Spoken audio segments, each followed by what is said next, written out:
talking about Hereditary, his very first feature film. And so how was the screenplay written and developed? He says Hereditary was born from a very personal place. These ideas of trying to control grief, guilt over things that cannot be undone, emotional inheritance of trauma and pain. He had several unproduced feature screenplays at the time when he started writing this back in 2014. His favorite of the group was Beau is Afraid, but he had a hard time getting anyone to take it seriously or even consider making it, mostly because producers said it was too risky, it didn't have a true genre, and they were calling it the Jewish Lord of the Rings, which actually makes sense. So remember, at the time, he had also not made a feature film, so he was unproven. So he put Beau is Afraid back on the shelf, hoping that he would get back to it, and he started on Hereditary 2014. And at first, this was not a horror movie, believe it or not. It was a domestic tragedy only, with pretty much the same storyline, but without the horror. And in fact, the original title was The Mourning Family. Mourning as in Mourning, mourning.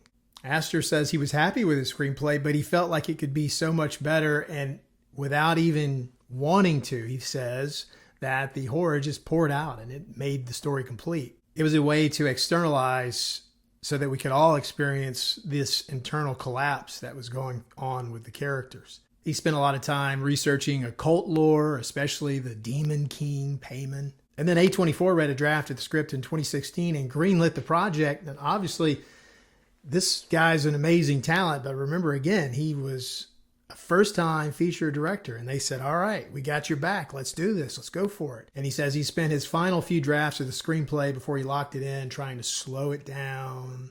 He wanted to front-load the emotional horror and save the supernatural for the last possible moments. And that's what he did, making the ending of this inevitable, but not surprising. Something that we always saw coming, but we didn't want to see. So it was produced by A24 along with Palm Star. They financed it. Lars Knudsen was a producer on the film, and he's a big time producer. He also works with Robert Eggers, so you can see his taste here. Principal photography took place over 32 days in 2017 in Utah, around Salt Lake City and Park City. A budget of $10 million, which is a modest budget, but a very high budget for a first-time screenwriter-director, especially in horror. All interiors of the house were shot on a custom-built set to allow for specific camera movements, so they'd have a lot of space to do whatever they wanted to do. Aster wanted the house to feel like a miniature dollhouse, which is one of the themes of the screenplay, which is fascinating that both A24 movies, Hereditary and Heretic, have miniatures in them.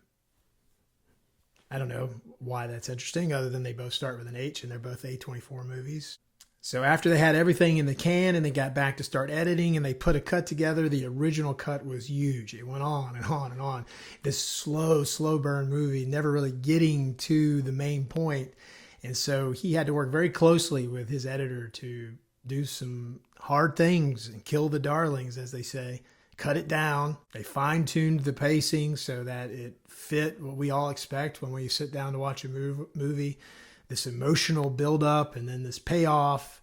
And so they got it there. Still a rather long film, over 2 hours for a horror movie, but it works, especially with the pacing of the storytelling. Another thing that they did during editing is they took out a lot of extra beats of horror in the third act. Believe it or not, it was even worse. And maybe there's a director's cut. I don't know.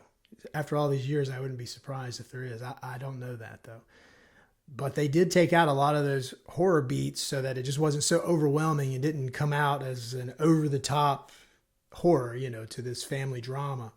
Then it premiered at Sundance in January 2018 and then worldwide that summer in June. Major acclaim, seen as one of the most disturbing horror films in years. And that really set this film on fire, set Ari Aster on fire, and it made $82 million at the box office off of a $10 million get. And the world has changed a lot since 2018, call back to COVID. And one thing to consider is Toni Collette's performance in this movie, this amazing Oscar-worthy performance. Had this happened now, had this film came out today, there's no doubt in my mind that she would be nominated for an Oscar. Back then, it was off the table for a horror movie. Now, though, the Academy has softened a bit, I say, not completely, but they are considering horror movies, especially prestige and elevated horror movies, to kind of be in the club a little bit. And her performance, though, is just so great. And it's commonly accepted that she deserved to be an Oscar nominee for this performance.